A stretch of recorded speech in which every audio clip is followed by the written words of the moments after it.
Torniamo a parlare di legionella perché durante il periodo estivo, anche con l'uso dell'aria condizionata, se non ben disinfettata, può essere uno strumento di diffusione del batterio. Ricordiamo la legionellosi è una malattia che può essere importante soprattutto per le persone più fragili e persone che hanno patologie pregresse o sono grandi anziani.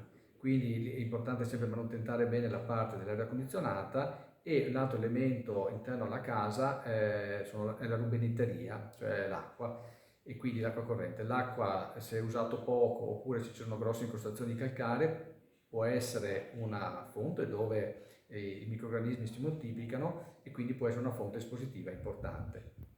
È una malattia forse ancora poco nota, però i casi sono in aumento sia legati all'esposizione sia anche perché c'è maggiore attenzione da parte dei sanitari e quindi viene sempre testato anche l'antigene urinario per vedere se per caso una polmonite che si presenta in contesto ospedaliero sia da legionella. Il nome è molto suggestivo perché riguarda proprio dei legionari.